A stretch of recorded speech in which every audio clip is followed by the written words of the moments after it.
We'd like to begin this podcast by acknowledging the traditional owners of the land on which we meet today, the Whadjuk Noongar people, and pay our respects to elders past, present and emerging.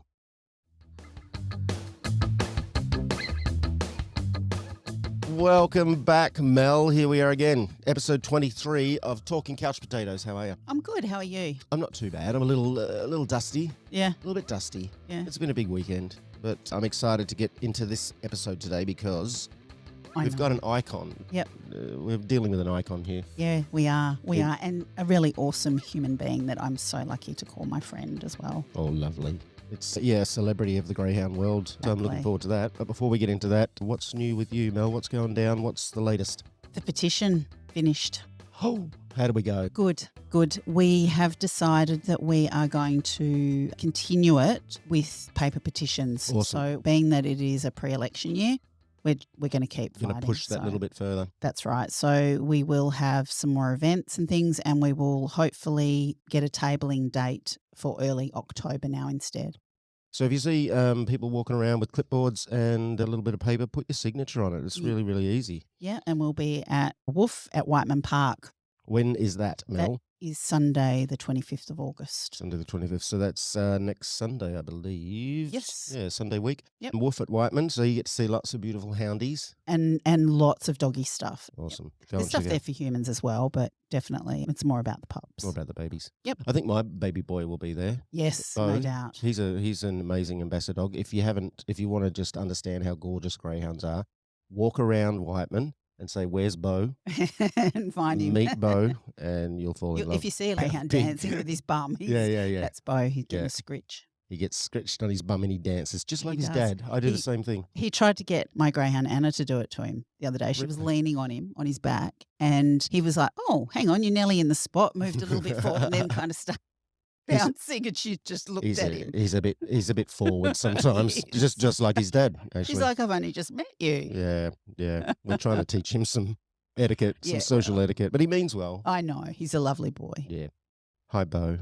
Daddy misses you. Something else is happening at Guildford as well. Yeah, the Sterling Square Market in Guildford. That's always a lovely market too. Lots of people, kind, nice people on Sunday, the 15th of September. So you've got August covered, you've got September covered. Sounds like fun to me. There could be a stall maybe, the thing. Yeah, I believe Greyhound Adoptions WA nearly always have stalls there. So if you are looking to adopt a greyhound or to foster. And I'm always talking to people, even people at work, when I mention I've got hounds, they're, I've always wondered about, you can find out. Absolutely. You can try before you buy. Yep. You can pet before you get. Exactly. Yeah.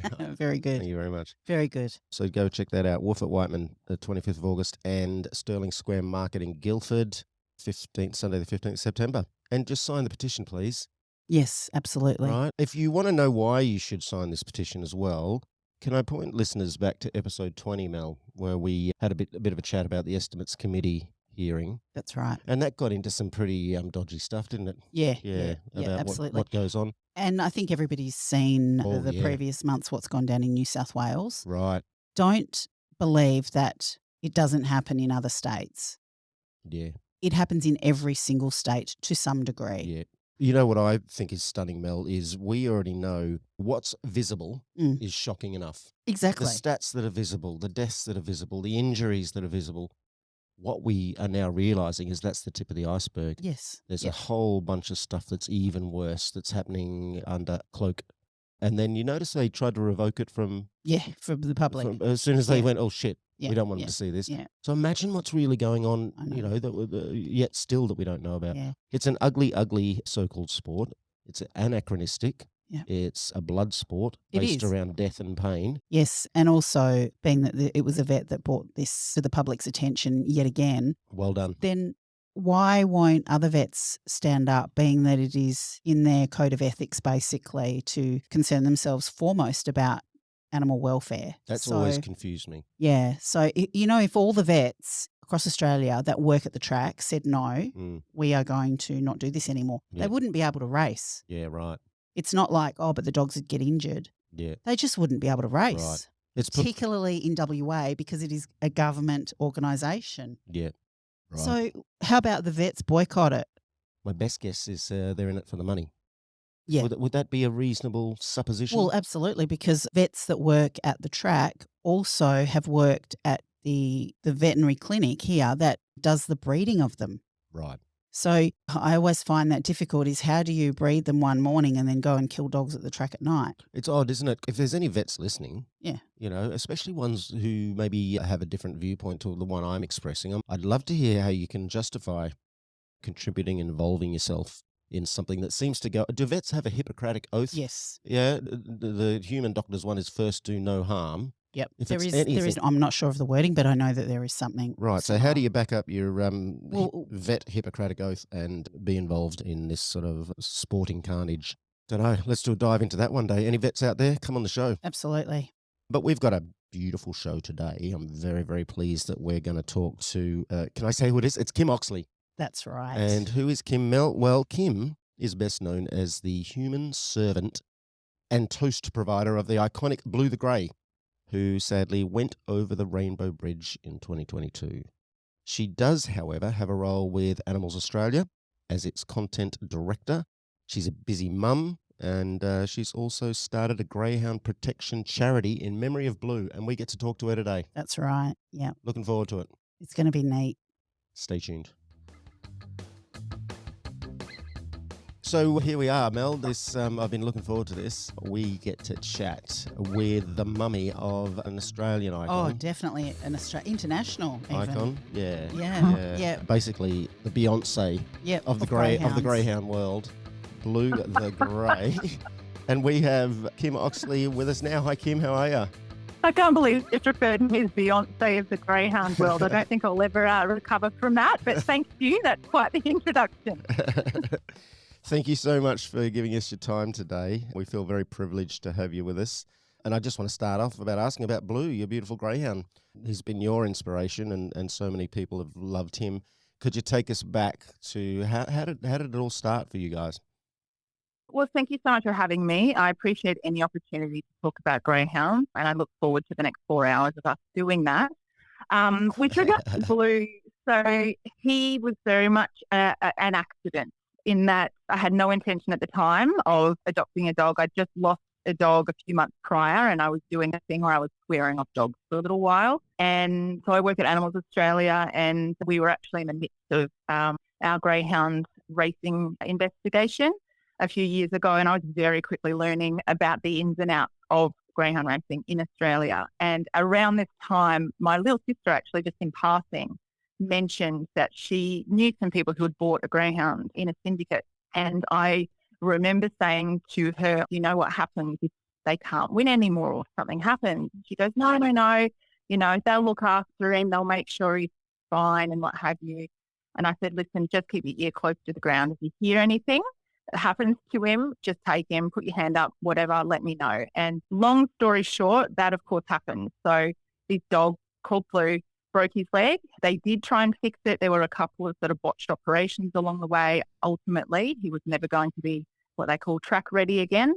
And suddenly this dog was just being given away. He had nowhere else to go, and it was either someone took him or it was off to the vet. And bless my little sister, she just put her hand up and said, yep, we'll take him. And 2 days later, I have this enormous dog being dropped off at my sister's house. And yeah, it all went from there, really. I guess in retrospect, it was quite serendipitous because even though I'd sworn off having a dog at that time in my life, I knew that the next dog that would come into my life would be a greyhound. So I feel like I sort of manifested him. You sure did, didn't you? The universe works in mysterious ways sometimes. Oh, bless. And you mentioned he was a big boy. He was a big boy, and I very clearly remember seeing this dog on my sister's porch and just going, oh my God, I had no idea they were this big. I was in Geelong and you wouldn't see greyhounds just in the community. Right. So it was quite shocking to me actually how big this dog was. And I do remember feeling this sort of immediate, like, oh, what have I done sort of feeling. Yeah. But yeah, he was about 38 kilos. I've seen bigger, but he was definitely, a bigger boy. He was up there, yeah. Was it love at first sight, Kim, or was it, oh my gosh, what am I doing? Very much the latter. Don't get me wrong, like aesthetically, a beautiful dog, but this all happened very quickly. I wasn't really prepared in any way, shape or form. Poor Blue, looking back, was just totally different dog. I think anyone who's rescued a dog can attest to just how different they are when Yeah. they first come into care. Yeah. And looking back, I think, my goodness, that was totally different dog, different individual. But I remember he actually vomited. He was so worked up. He was so nervous that day. Didn't know what was going on, and neither did I, and next minute I've got this dog in my boot and we're driving home, and I'm thinking, oh my God, I had a cat at home as well. There were so many learnings along the way, and Blue and I, we kind of like figured it all out together, I guess, that I can't help but look back and go, my God, I knew nothing. I really knew nothing. There was no plan. You had no. There was no plan. Yeah. There was no plan. And one of these really sort of rookie things that I did was I had the back door, the screen door closed, so as to separate Blue from the cat. I knew at least as much to know that I probably shouldn't, just throw them in a room together. But I was told later that actually putting a fence between them, if anything, would actually roll him up a bit more. Right. But I learned very quickly he was not cat safe, as they would say. And I rang my friend Emma from Brightside Sanctuary, who's had quite extensive experience rescuing greyhounds. And I literally said to her, Emma, what have I done? I don't know what to do. I was in a panic, and she was like, you know what? And these were the most beautiful words, actually, that really lasted with me. She goes, there's no such thing as a bad dog. These dogs have been trained to do that. All they're trying to do is they're trying to please their human. All you need to do is teach him that there are better ways to please, your human. And she really calmed me down. She gave me some help as to how to sort of integrate him. And then we just sort of fumbled through it together. Yeah. So that's basically you, ladies and gentlemen, you've just heard the origin story of a superhero. And so you had Blue. How many years, did Blue enlighten your life? So I think I had him for around 8 years. It feels like a lot longer than that because I felt like they were quite transformative as far as years go. But yeah, 8 really, really lovely years. I was very lucky. And as I mentioned in the intro, sadly, Blue went over the Rainbow Bridge in 2022. For those people listening, I guess in episode 21, we spoke to Grant, who is a pet loss counsellor, works specifically with pet owners going through the grief of loss. What was it like for you, given how much Blue meant to you around his passing?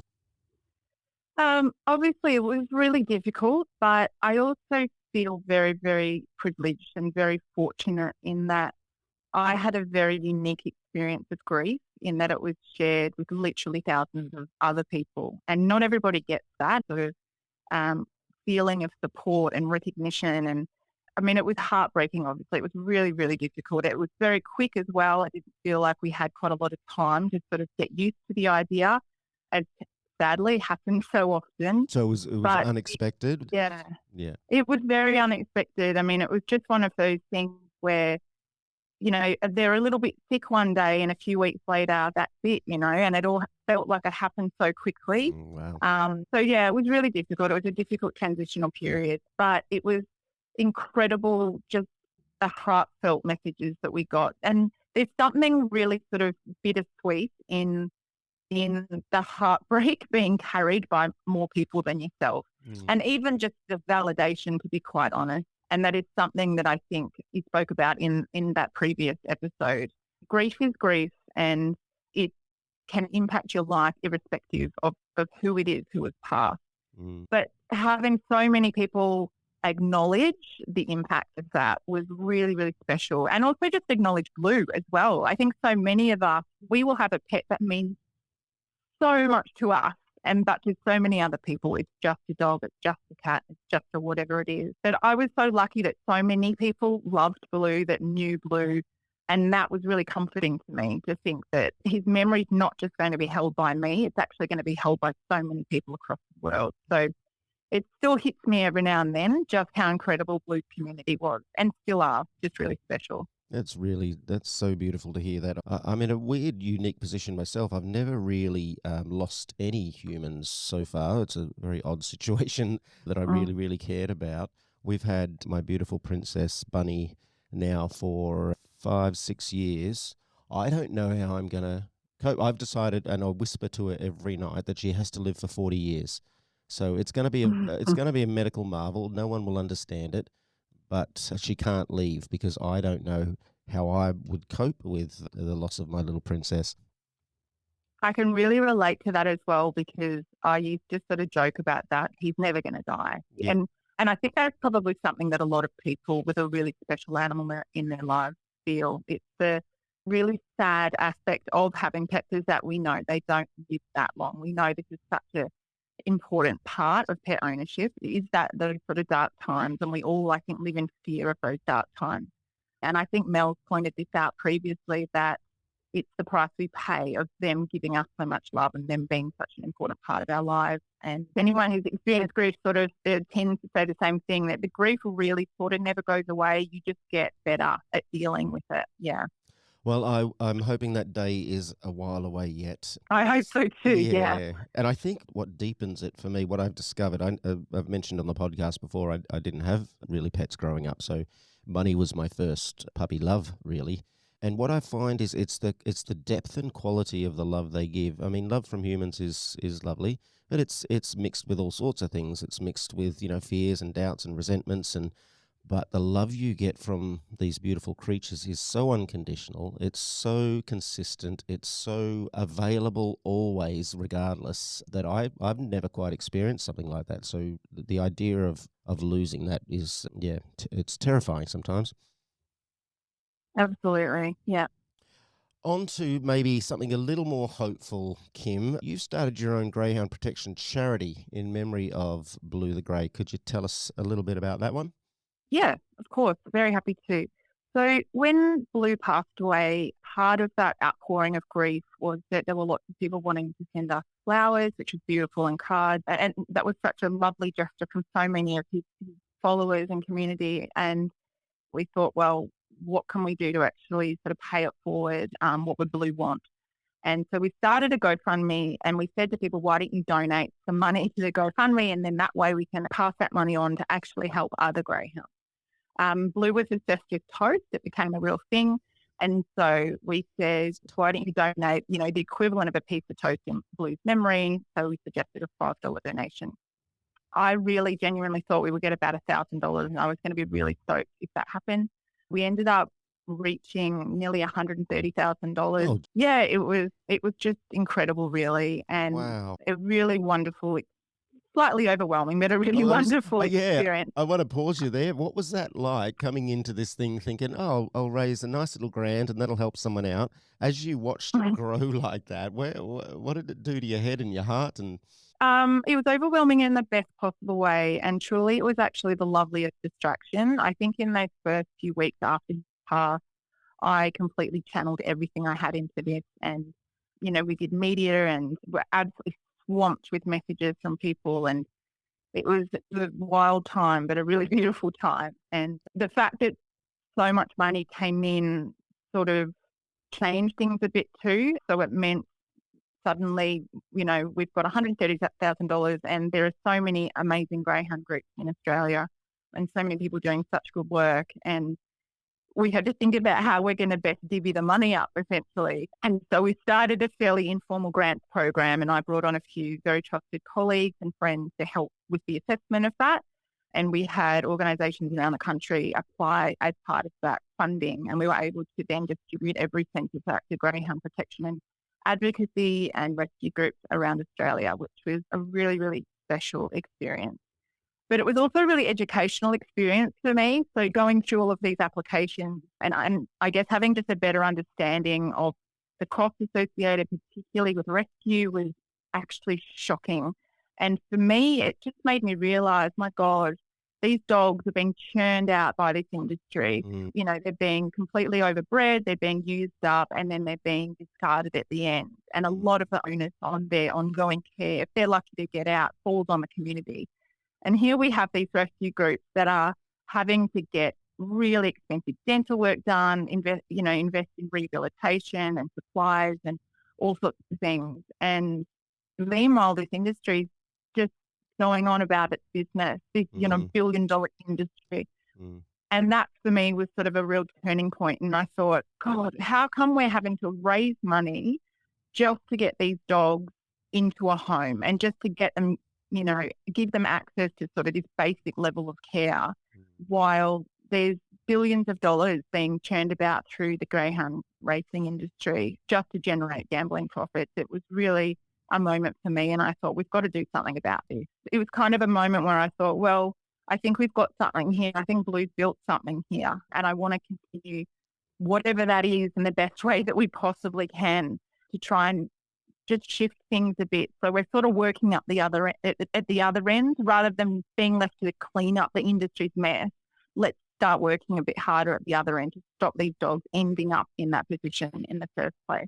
So that was really sort of the inception story, yeah. That's extraordinary. I was literally thinking as you were talking, I mean, it sounds like you had no plan at all, but did you imagine that it could have built to something like this? No. I mean, everything's just kind of happened quite organically along this journey that started all those years ago. And I mean, I never had any intention of even keeping Blue, to be honest, but nobody else wanted him. And so we kind of got a bit stuck together, and obviously I'm very grateful for that looking back. And realistically, I think back in those days and I go, could I have given him away even if somebody wanted him? Probably not. So I think it was just sort of meant to be in a lot of ways. Right. I'm just looking at a photo of him right now. Our producer Jim's brought him up, and wow, he has the biggest eyes, doesn't he? Look at those big, lovely eyes. Definitely got away with a lot. Yeah, I bet. I just wanted to stop for a moment and just thank you, Kim, for I know that you sort of never set out on this path, but I think when you leave your heart open to what the universe brings forth and you say yes to opportunities, which is what you did, amazing magic can happen. And that's what's happened, with your stewardship and love of Blue the Grey. Oh, thank you. That's lovely. What do you see as the charity's main goal? And the charity is called... It's literally called Blue the Grey. Blue the Grey. What a great name. Yeah. bluethegrey.org. Is that right? Uh-huh. That's it, yeah. So go check it out, people. And what are you hoping to achieve? Well, Blue always had a way of bringing people together and building this beautiful community and celebrating compassion while always sort of advocating for others like him who weren't as lucky to get out. So we kind of just want to keep that going. And so we established Blue the Grey as a charity. It's now a registered charity, with the goal to create a future where every dog like Blue is loved and valued as much as he was. So ultimately, we do want to bring people together to help create a future without commercial dog racing. And we want to do that in the way Blue would have wanted. So we want to cultivate connection and compassion. And we really want to help people feel good about the vision that we have. That's beautiful. And I love that connection and compassion. Mm-hmm.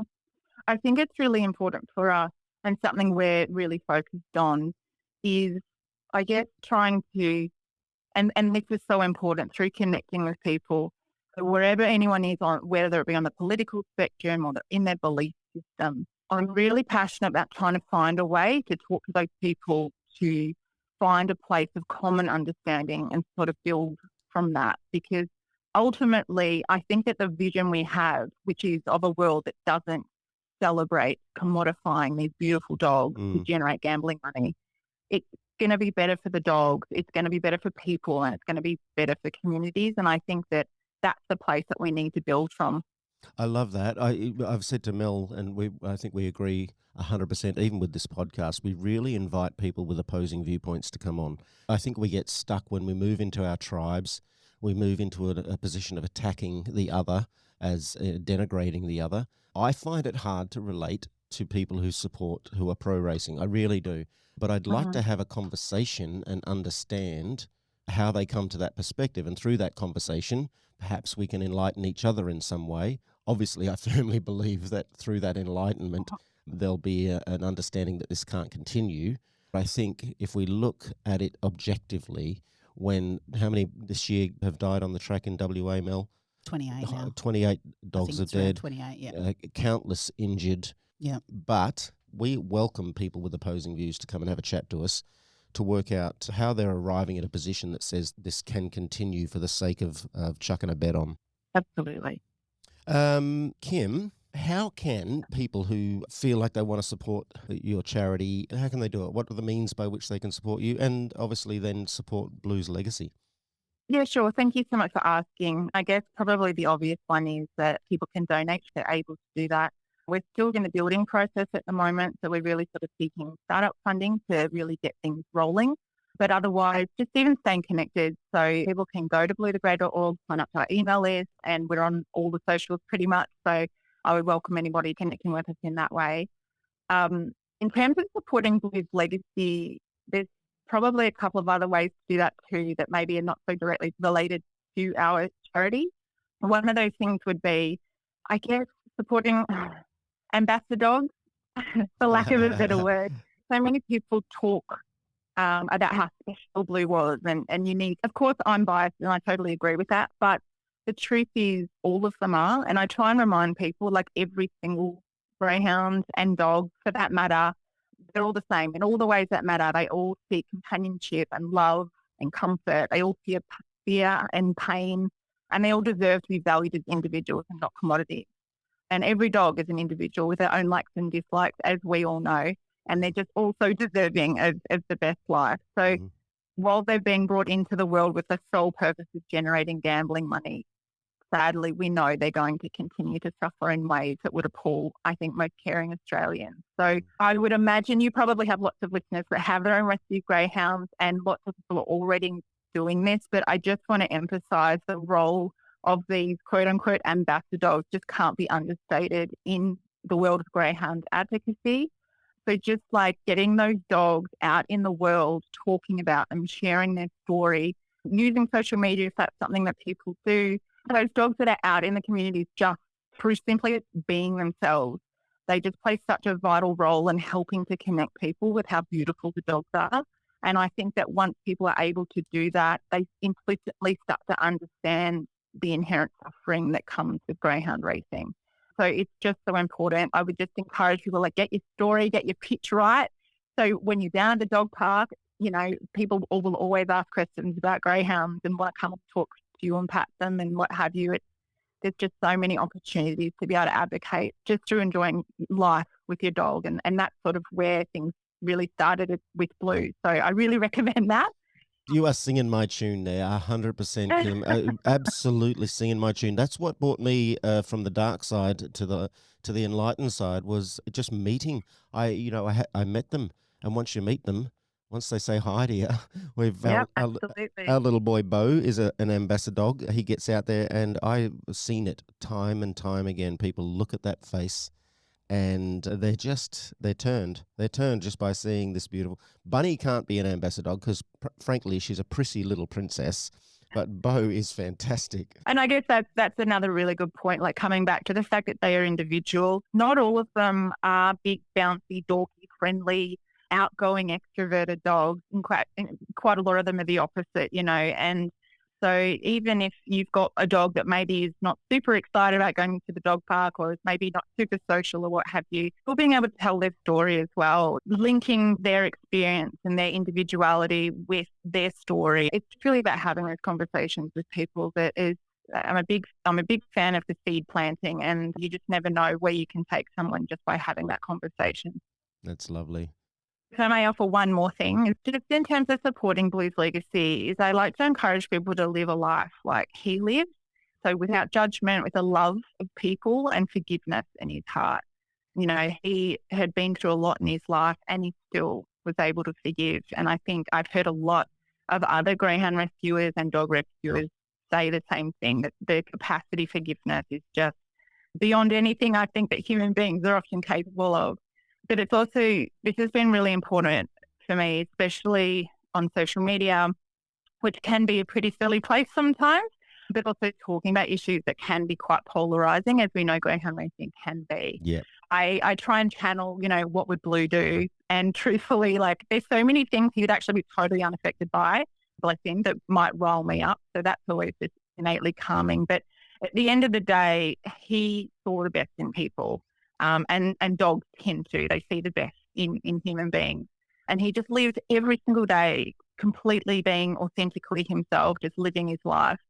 A very wise person once told me that dogs don't need to live as long as we do. We spend so many years as human beings trying to figure out who we are and what we want in life. Dogs just get on with it. You know, they just live every day to their fullest potential. Just a quality over quantity scenario with dogs, which I just love them for, and we could just learn so much from them. And honestly, I just think we'd all be better people if we aim to be the person that our dogs think that we are. So I would really like that to be part of Blue's legacy is, just opening your heart up to the world and to people, even if you don't always agree with them. I think we should extend this interview for about 4 hours. I could really, Don't encourage me. just everything you're saying resonates so deeply with me, especially that idea of dogs not having to live as long. As I said earlier, the depth and quality of the love that they provide in that, 10, 12 years is worth 100 years. Humans, we need all that time to figure all our ego stuff out. They don't come with an ego. They come with a capacity to receive and give love that be matched in the human world. I did want to just check with you. Actually, I might just get Mel to jump in with. Oh yeah, I was just going to say, Kim, that when Blue passed, one of the things that really made me think at that time was, I wonder if any pro racers or participants within the industry have ever felt the way that just a tiny portion of the people that followed Blue felt at his passing. One dog had such an impact on thousands upon thousands of people, yet dogs can die daily at tracks or in training. All of the dogs that have died and don't even have a name, yet so many across the world knew about Blue. Yeah, it really struck me. So I think his death and the way that everybody came together wasn't just about him. It was also for every single other soul that had gone before him and was sadly going to continue to come after him. So I think that's why so many people felt that they wanted to help you or to do something in his name, because there is so much that we can't do for all those others. Yeah, that's true. And that's lovely. And if I could perhaps offer a bit of insight too about that, particularly Mel, about the way we see that we value these dogs. So the place where Blue came from, I don't know everything about it, but I was told that his trainer loved him. He was more socialised than the other dogs. He was brought into the house, which is quite an unusual thing. And his trainer didn't want to get rid of him, but didn't have capacity. And this is one of the ways that I try and highlight the systemic nature of this industry.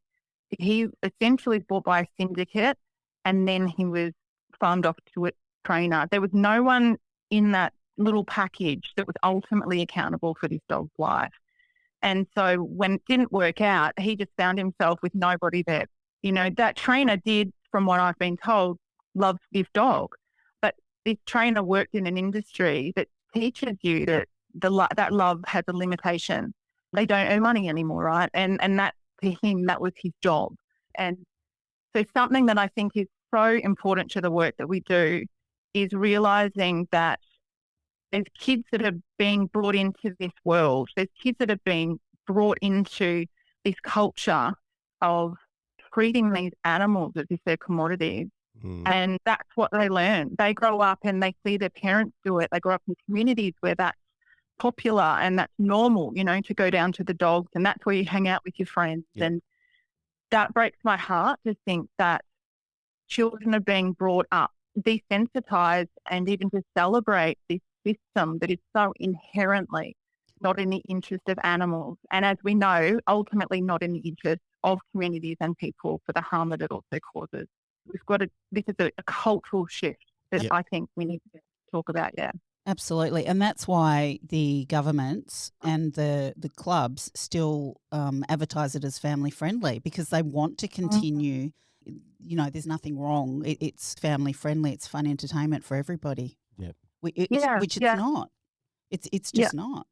And I was, Kim, I was one of those that you just spoke about. My dad, loved my dad to bits, but, took me to the dogs, and I thought it was a great old thing to do, and into my teenage and even 20s and probably, 30s. Yeah, I thought putting a punt on the dogs was fantastic. But what shifted me is what you spoke about before, which was someone reaching out to me and educating me. It wasn't someone telling me I'm, awful and terrible. It was someone educating me about exactly what goes on underneath the facade, the family facade of greyhound racing.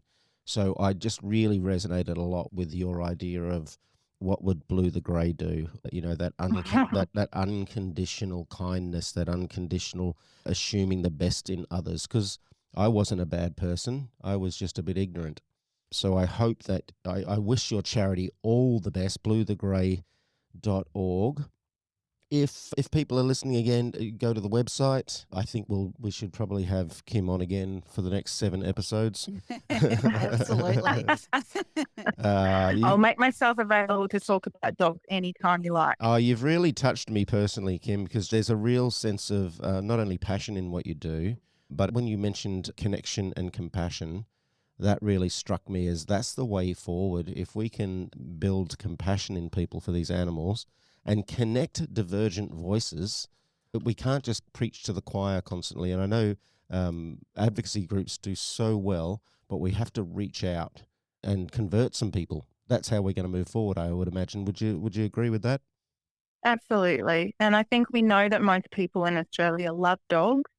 We know most people in Australia oppose greyhound racing. And it's about how do we harness the power of that love that we know exists out there to then move the needle. That's what we've got to do. And we've got to do that together. And the dogs are honestly so lucky to have groups like Free the Hounds and so many other incredible people and organisations in Australia who are working to do that. Well, you're just amazing, and it was amazing talking to you. Thank you so much for giving us your time. Everyone check out bluethegray.org. There's a toasty thing. We're toasties, aren't we, Jem? Didn't we do the toasty? We've shared the giving the toasties. I remember we did our toast to Blue under our first billboard, just down the road from Cannington. Right. Yeah. Awesome. Yeah. So, and the It other was thing amazing. too was Kim and Blue were actually at the airport when the Gawa Macau dogs arrived. So you know Julie on the committee for Free the Hounds and her beautiful girl Faith, who's with Blue. One of my favourite days ever. Yeah, Kim's actually got a lot of connections to Free the Hounds, so it's lovely. It's Very amazing. lucky. We're very lucky to have you as a friend. I don't know what more to say. What an amazing interview. Might be up there with my favourite interview. Sorry, Georgie Purcell. You were Very good friends with Georgie as well. you're doing well. I am. Say hi to Georgie for me. We got to interview I her will. second One, podcast. yeah. She was amazing too. We're so lucky to have people like you in this arena of advocacy. Just a pleasure to talk to you, Kim. Thank you so much. Thank you so much for having me. I really, really appreciate it. My goodness, Mel, isn't she amazing? Yeah, yep. Thank you so much, Kim, again for giving us your time, your insight, your wisdom, your heartfelt compassion. That was beautiful. That wraps it up for today. Don't forget, please sign the petition. We've mentioned some events that are coming up soon. Get down to them. Go check out bluethegray.org. I like to think of Blue up there pulling puppet strings down here. He's overseeing the Rainbow Bridge and all the other greys and handing out toast and making us do what we have to do down here until it's over. Here's to Blue the Grey and here's to Kim as well. Yep. Keep listening, guys. Keep signing petitions. Check out Blue the Grey. Do what you got to do. And the closer we will get to finally releasing the hounds.